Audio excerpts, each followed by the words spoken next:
Hello programmers, welcome to Nakul codes. இந்த வீடியோவில் modules and packages பற்றி தான் பார்க்க போகிறோம். மாடியூல்ஸ் அப்படின்னா வேற ஒரு ப்ரோக்ராமிங்கில் வேற ஒரு பைத்தான் ஃபைலில் இருக்கக்கூடிய ப்ரோக்ராம்ஸை நான் இந்த ஃபைலில் யூஸ் பண்ணணும் அப்படின்னு நினச்சேன்னா அதுக்காக யூஸ் பண்ணுறது தான் இந்த மாடியூல்ஸ். ஸோ ஃபர்ஸ்ட் எப்படி ஒரு மாடியூலை க்ரியேட் பண்ணுறது அப்படிங்கிறத பற்றி பார்க்கலாம். அதுக்கு இதில் நான் ஒரு ஃபங்க்ஷனை எழுதிக்கிறேன்.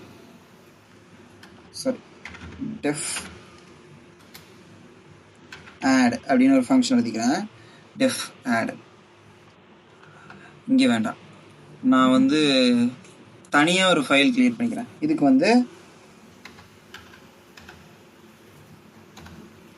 mathx.py ஓகேங்களா, mathx.py அப்படின்னு ஒரு இதை கிரியேட் பண்ணிக்கிறேன். இங்கே add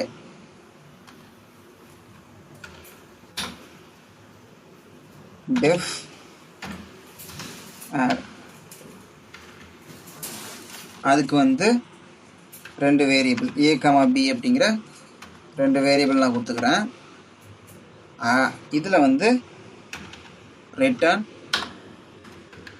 a + b ஓகேங்களா.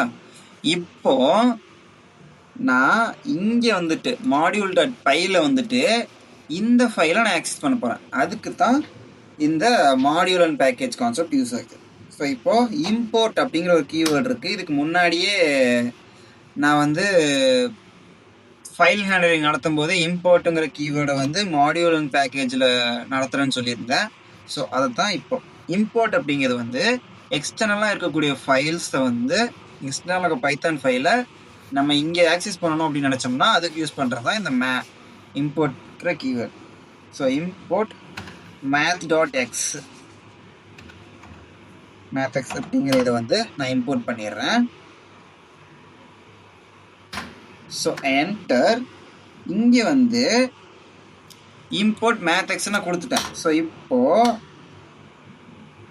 mathx.add அப்படிங்கிற இந்த ஃபங்க்ஷனை நான் கால் பண்ணுறேன். நான் எழுதியிருக்கிறது என்னமோ இந்த ஃபைலில் தான், ஆனால் இந்த ஃபைலில் எனக்கு ரெஸ்பான்ஸ் ஆகும். பார்த்தீங்கன்னா எனக்கு வேரியபிள் மிஸ் ஆகுதுன்னு கொடுக்குது. நான் இப்போ இதுக்குள்ளே ரெண்டு வேல்யூ கொடுக்குறேன், 10 + 5. இப்போ எனக்கு எதுவுமே வரல. நம்ம ப்ளஸ் கொடுக்கக்கூடாது, கமாக்கு இடையில் கொடுக்கலாம். ஏன்னா ரெண்டு ஆர்கியூமெண்ட் தானே பாஸ் பண்ணுறோம். பார்த்தீங்கன்னா எனக்கு எதுவுமே வரல. ஏன் அப்படின்னா நம்ம ரிட்டர்ன் தான் பண்ணியிருக்கோம், பிரிண்ட் பண்ணல. ஸோ இந்த math.complete இதுவே நம்ம பிரிண்ட் பண்ணணும். இல்லை இது ஏங்கிற வேரியபிளை நம்ம அசைன் கூட பண்ணி வச்சுக்கலாம். இப்படியும் பண்ணலாமா அப்படின்னா தாராளமாக பண்ணலாம். ஸோ ஏங்கிற வேரியபிளில் இதை நான் அசைன் பண்ணிக்கிறேன். இப்போ ஏங்கிற வேரியபிளுக்குள்ளே என்ன இருக்கும் அப்படின்னா இந்த 10யும் 5யும் கூட்டினா என்ன வேல்யூ வருமோ அது இங்கே இருக்கும். நான் பிரிண்ட் ஏ அப்படின்னு கொடுத்தேன்னா எனக்கு 15ங்கிற வேல்யூ பிரிண்ட் ஆயிடுச்சு. ஸோ இப்படி தான் மாடியூல்ஸ், அதாவது வெளியில் இருக்கிற மாடியூல்ஸை இதுக்குள்ளே நம்ம யூஸ் பண்ண முடியும். ஸோ ஒன்று மட்டும் தான் யூஸ் பண்ண முடியுமா அப்படின்னா நிறையா ஃபைல்ஸை கூட நம்ம இது பண்ணி ஒரே இதில் இம்போர்ட் பண்ணிக்கலாம். இப்போ இன்னொரு ஃபைலுக்கு மல்டிப்ளைக்காக அப்படிங்கிற பை ஓகேங்களா நான் கிரியேட் பண்ணிக்கிறேன். இங்கேயும் ஒரு டெஃப் கீவேர்ட் யூஸ் பண்ணி டெஃப்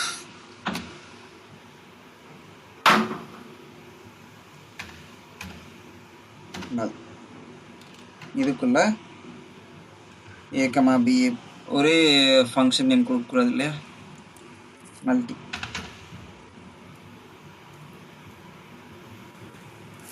a, b ரெண்டு வேல்யூ நான் பாஸ் பண்ணிக்கிறேன்.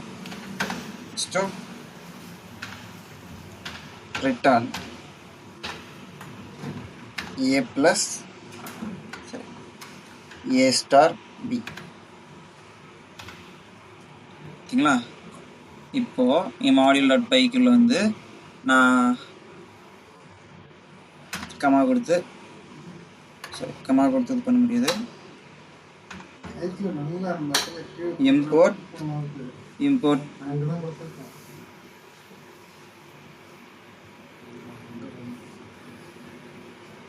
import மல். ஓகேங்களா, இதை வந்து இப்போ ஆட் பண்ணிட்டேன். இங்கே வந்துட்டு b equals to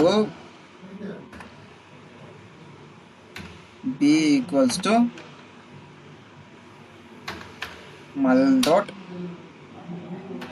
மல். இப்போ இதுக்குள்ள வந்து 10,5 சேம் வேல்யூ கொடுத்துக்கிறேன். இப்போ பிரிண்ட் a, b கொடுத்துட்டேன். இப்போ நான் இங்க ரன் பண்ணேன் அப்படின்னா எனக்கு பார்த்தீங்கன்னா 15ங்கிற வேல்யூ வந்துருச்சு, 50ங்கிற வேல்யூ வந்துருச்சு. ஸோ மல்டிப்ளை, அதாவது எத்தனை ஃபைல்ஸ் வேணால் இந்த மாதிரி இம்போர்ட் பண்ணிக்கலாம். நம்ம அதாவது எக்ஸ்டர்னலாக இருந்து எடுத்து நம்ம இம்போர்ட் பண்ணிக்கலாம். பேக்கேஜ் அப்படின்னா என்னன்னா, ஆக்சுவலி இது ரொம்பவே சிம்பிளான கான்செப்ட் தான். இது எதுக்காக யூஸ் ஆகுது அப்படின்னா, இன்னொரு ஃபங்க்ஷனில் இருக்கக்கூடிய மெத்தட்ஸை வந்து நம்ம இன்னொரு ஃபைல்ஸில் இருக்கக்கூடிய மெத்தட்ஸை வந்து நம்ம ஃபைல்ஸில் யூஸ் பண்ணணும் அப்படின்னு நினச்சோம்னா அப்போ இந்த இம்போர்ட் கீவேர்டை வந்து யூஸ் பண்ணி நம்ம மற்ற ஃபைல்ஸ் எல்லாம் ஆக்சஸ் பண்ணிக்க முடியும். ஸோ அடுத்து வந்து பேக்கேஜ் அப்படின்னா மல்டிபிள் மாடியூல்ஸை வந்து ஒரே ஃபைலுக்குள்ளே வச்சு நம்ம ஆக்சஸ் பண்ணுறது. ஸோ அதையும் எப்படி நான் சொல்கிறேன். ஆல்ரெடி நான் போட்ட இந்த 2 ஃபைல்ஸையே நான் தூக்கி போட்டுக்கிறேன். ஓகே, இதுக்கு வந்து பேக் அப்படின்னு ஒரு பேர் வச்சுக்கோங்க. பேக். இந்த பேக்குள்ள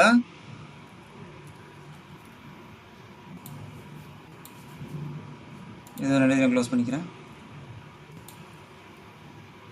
இதையும் நான் கம்ப்ளீட்டாக டெலீட் பண்ணிடுறேன்.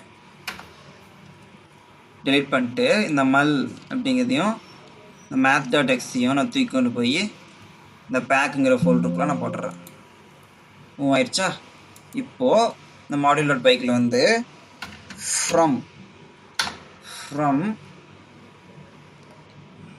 ஃப்ரம்னு நீங்கள் கொடுக்கலாம். இல்லை அப்படின்னா பேக்குன்னு, அதாவது இம்போர்ட் பேக்குன்னு கொடுக்கலாம். இம்போர்ட் பேக்குன்னு கொடுத்துட்டிங்கன்னா இது கம்ப்ளீட்டாக இதுக்குள்ளே வந்து செட்டில் ஆயிரும். ஆனால் நீங்கள் இந்த பேக்கை ஆக்சஸ் பண்ணணும் அப்படின்னா இந்த பேக்குக்கு வந்து ஒரு இனிஷியலேட்டர் ஃபைல் வந்து நீங்கள் க்ரியேட் பண்ணணும். இனிஷியலேட்டர் ஃபைல்னால் என்ன அப்படின்னா, அதாவது கன்ஸ்ட்ரக்டர் ஃபைல் வந்து ஒன்று க்ரியேட் பண்ணணும். கன்ஸ்ட்ரக்டர் ஃபைல் நீங்கள் க்ரியேட் பண்ணலாம் அப்படின்னா உங்களுக்கு வந்து இது ஒர்க் ஆகாது.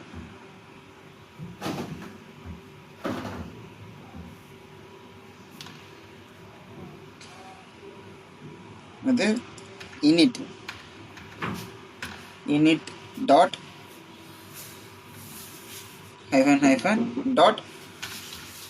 py.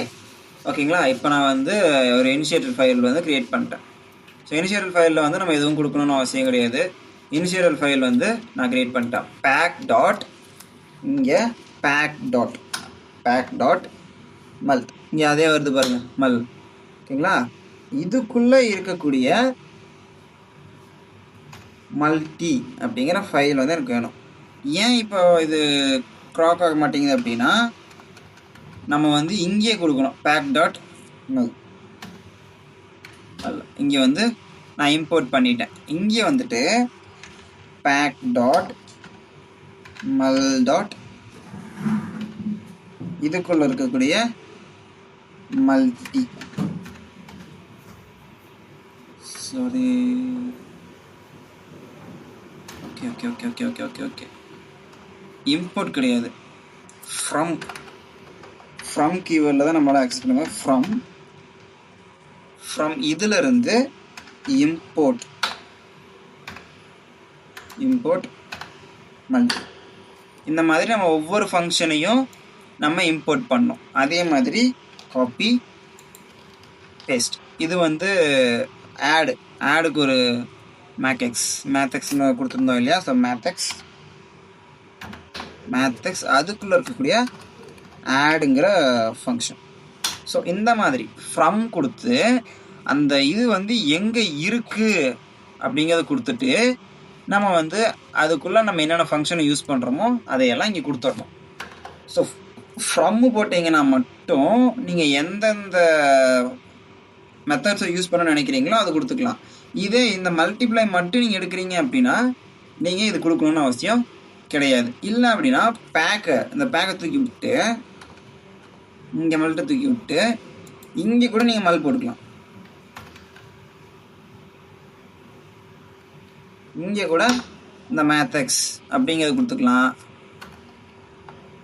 இங்கே கூட நீங்கள் மல்லுங்கிறத கொடுத்துக்கலாம். கொடுத்துட்டு இந்த மேத்தக்ஸ் இங்கே மல்லுங்கிறத இங்கே போட்டு இங்கே ஆக்சஸ் பண்ணிக்கலாம். மல் டாட் அதுக்குள்ள இருக்கிற மல்டி. சரிங்களா? ஸோ நீங்கள் மெத்தடை மட்டும் எடுக்கிறீங்கன்னாலும் இதை தூக்கி இங்கே போட்டுவிட்டு ஃப்ரம்மில் போட்டுட்டு நீங்கள் இதை ஆக்சஸ் பண்ணிக்க முடியும். ஓகேங்களா? இவ்வளோ தான் பேக்கேஜுங்கிற கான்செப்ட். இதை நான் வந்து எக்ஸிக்யூட் பண்ணி காட்டுறேன். எப்பவும் போல் ஏ ஈக்குவல்ஸ் டு மல் ஒன்றே ஒன்று மட்டும் நான் இது பண்ணி காட்டுறேன். மல் டாட் மல்டி எம்யூஎல் மல் டாட் மல்டி. இப்போ இதுக்குள்ள ஏ கமா பி அப்படின்னு 2 வேல்யூ கொடுத்துக்கிறேன். ஏ கமா பி எங்கே இருக்குது அப்படின்னா இதுக்கு முன்னாடி நான் இனிஷியேட் பண்ணுறேன். A equals to 20, B equals to 22. இப்போ நான் ரன் பண்ணேன் அப்படின்னா எனக்கு வந்து வேல்யூ வரது நான் ப்ரிண்ட் பண்ணணும். இதை நான் சீன் மாற்றிக்கிறேன். ஏன்னா ஏபி ஆல்ரெடி கொடுத்துருக்காங்க. பிரிண்ட் சி பார்த்தீங்கன்னா எனக்கு 440 அப்படிங்கிறது கரெக்டாக வந்துடுச்சு. இவ்வளோ தான் பேக்கேஜ் கான்செப்ட். ஸோ இது வந்து ரொம்பவே ஈஸியான கான்செப்ட் தான். நீங்கள் அண்டர்ஸ்டாண்ட் பண்ணிக்கிட்டீங்கன்னா இது உங்களுக்கு நல்லாவே புரியும்.